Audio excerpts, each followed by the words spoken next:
Okay, chaps, last lesson of the week. We're almost there. Not a big one. Not a big one, and actually no exercise, so that's always good. Right, so congruency. Congruency is what I told you earlier in the week is the topic that's going to make our life a bit more complicated. We have started learning it last year, but even today we're going to start adding to it, okay? So congruency in shapes, in quadrilaterals, triangles, hexagons, basically mean identical. It's another word for identical. So those two shapes are congruent, meaning they're identical in their shape, the angles are equivalent to each other, and the size, okay? So what does that mean? If this angle is x, this angle is x. If this is y, this is y. This is z, this is z. That means not all these angles are equal, but this is equal to that, that is equal to that, that is equal to that, that is equal to that, that is equal to that. All the angles are equal to each other, okay? Not within the shape, between the shape. The other thing is equal beside the shape, because the angles are the one that make the shapes, okay? The other one that is equal is the size. So this side is equal to that side equal to that side, that to that, that to that, and that to that, okay? Because what we're going to see later on, we will see similar shapes. So we can have a very similar shape, the same thing, but just zoomed in or zoomed out, magnified or made small. But that's not congruent. Congruent means identical, exactly the same. Okay? So these are congruent shapes. Now, in normal quadrilaterals and hexagon, in normal shapes, to prove that two shapes are congruent, we need to prove that this angle equal to that angle, equal to that angle, blah, blah, blah. This side is equal to that side. Triangles are a bit special, and we will see that at the end of this lesson. Okay? But before that, yeah, most of the time we're going to work in congruency, we're going to work with triangles, even all the way to metric. We're not going to deal too much with bigger shapes, more sides. So let's look at these two triangles. They're congruent, or at least I try to draw them as congruent as possible. What does that mean? The size AB, let's write it down, okay? No, not write it down, we'll write it down in a minute. But this side, AB is equal to ED, AE equal to DF, BC equal to BF. The sides are equal. Also, the angles are equal.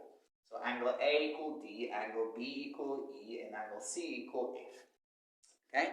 Now, to write what I just said now, we use what we call notation. Okay?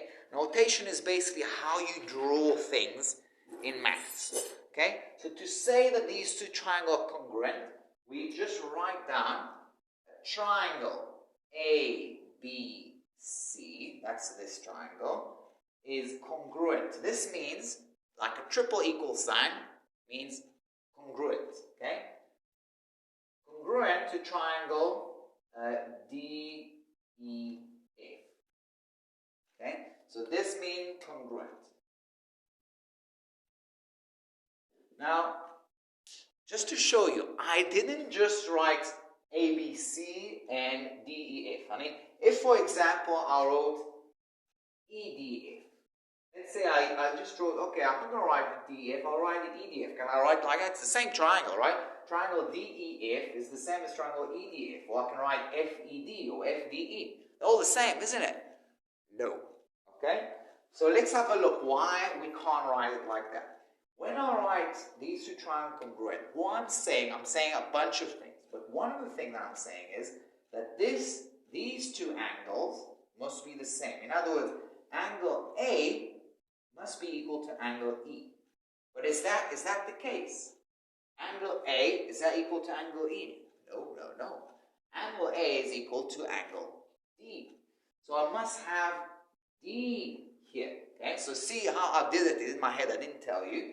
Okay, angle A must be equal to angle D. So if I start with A here, in this triangle, I must start with D in this triangle. Now angle B, okay, let's use another color.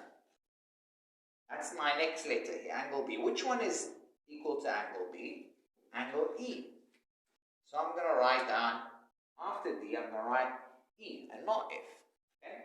And then last but not least, okay, angle C is equal to angle F, isn't it? So that's why I use the triangle DEF. Okay? Can't just say any combination of letters here. It's not F, E, D, E, F. The order is extremely important.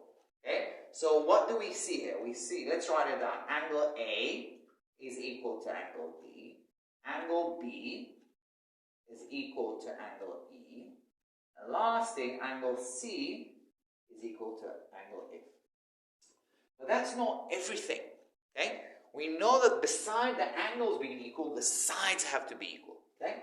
So let's see what this notation gives me. Okay? I'm just going to erase this. I just want to make sure you understand. That is equal to that. This angle equal that angle equal to that. So let's just get rid of these lines, but I'm going to draw a bunch of other lines. Now check this. A side, really, a triangle made out of two vertices, 2 points.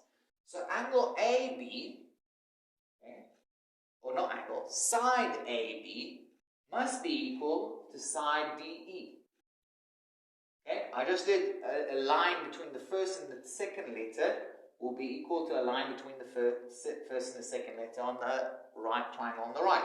Is that true? Angle side AB equal to DE. Very good. Okay, next thing. Let's try between the second and the third.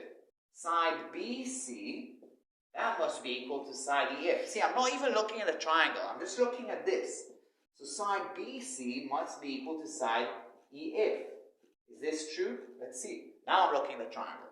BC equal to EF. Yes, that's true. You see, if you write down in the right order, all these things come. And the last one, how are we going to have the last side? Well, let's use red. All I'm going to do now is connect a line between A and C. Okay? And therefore, that means that needs to be equal to D and F. So let's see, let's write that down. AC equal to DF. Is that true? Let's now look at the triangle. AC, DF. Absolutely correct. That are equal. So if we put, and we must, put our order, the triangle in order, then we should get the right answer. Okay, we should get all these conditions. Okay? Right. That's not very difficult. I mean, it's not difficult to understand, but you've got to make sure you're not making a mistake when you're writing with triangle are congruent. Now, what I'm going to do now, I'm just going to add a little bit more. It's just going to take us 3 minutes, but there's not going to be exercise. So I'm just going to pause you here. Okay, you must write that down in your book. Okay, so pause me now. Write that down in your book. Okay, so because we're not really doing exercises, we're not going to answer question, I'm just going to add a little bit of theory. And this is the extra that we're adding to grade 8. Everything we've done so far is grade 8. It's the same as grade 8. Now, what we said, the congruent triangles are identical triangles. That means their sides are equal to each other, okay? And the angles are equal to each other. So to prove that two triangles are congruent, or to prove to, let's say, not just triangle, let's talk about any kind of shape. To prove that two shapes are congruent, I need to say that this side equal to that side, this side equal to that side, this side equal to that side, and this angle equal to that angle. I need to show that all the sides, all the angles are equal to each other. But it turns out, as I hinted before, then triangle actually don't have to prove that they're all equal. There are 4 criteria, okay? I just need to show that really 3 things are equal. And then I can say that they're congruent. Okay, I'll explain now. So let's say we've got these 2 triangles. And I know that this side is equal to that side. This side equal to that side, and that side equal to that side. I can then say that these triangles are congruent without even looking at the angles. I don't know that this angle is equal to that. I don't. Okay? Why? How do I prove that? Don't worry about it. You don't need to worry about it. But if the sides are equal, that is equal to that, that equal to that, that equal to that, then I can say they're congruent. Okay? And the reason that I supply is side, side, side. Okay? That means this side equal to that. So I've proved that 3 sides are equal to each other. Okay? Side, side, side. S. Okay? Now, interesting, just add to it. Let's say I have 2 triangles. Okay? And I know that the angles are equal to each other. That means that equal to that is equal to that, and this angle equal to that angle. Let's have prove that. can I then say that they're congruent? Maybe I'll call it AAA, angle, angle, angle. Is that going to be congruent? That means these two triangles are congruent. Now you can see from my drawing that they're not congruent. Okay? The angles might be all equal, but they're definitely not congruent. They're not identical. Look, this is a tiny triangle. This is much bigger. Okay? So we have a criteria that we can use SSS. If all sides are equal, then it's definitely congruent. But it's not to do with angle. Angles are not the same. Okay? We will call them later on similar triangles. Okay? So that's not criteria for congruence. Now let's say I have these two triangles. Now what I can see here is I've got one side that's equal to each other. Okay? These two pair, this pair is equal to each other. And then I have two angles that are equal. This equal to that, and this equal to that. Then we can also say that they're congruent. Okay? And we call it SAA. Okay? It's not South African Airlines or Airways. Okay? It's side, angle, angle.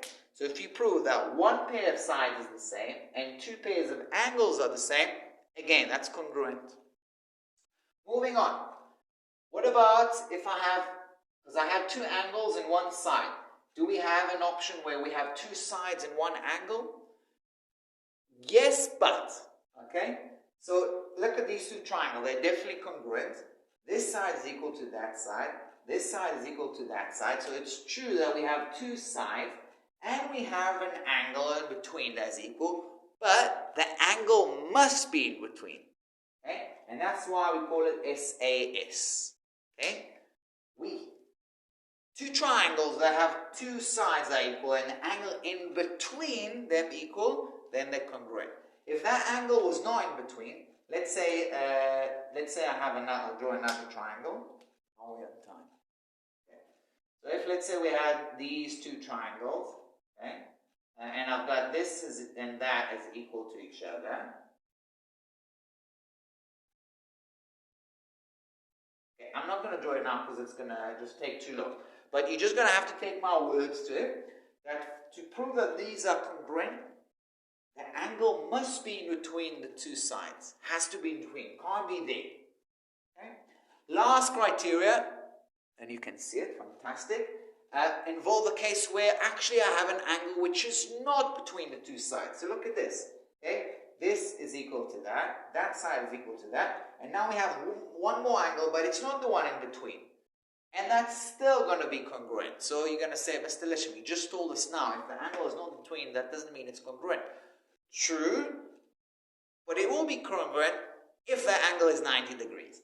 So if that extra angle is not between the two sides, but it's 90 degrees, then it is congruent, and we can call this congruency RHS. What does that mean? R stands for right angle. Right angle is 90 degrees. H stands for hypotenuse, which is that big side opposite 90 degrees. And S stands for side. So if you have two right angle triangle, and we've got a hypotenuse and a right angle, and then one of the sides are equal to each other, and you know it's 90 degrees, boom, that is congruency. Okay? You got to remember these congruencies, and guys, don't worry, it will make more sense next week when we do problems with that. That's it. Good work. Have a lovely day. I think what I'll ask you to do is probably just copy this. Okay? And that's also in page. You can just copy page 154 if you want. It's just there. I think that will be very important that kind of gets stuck in the head. Have a lovely weekend, guys. See you next week.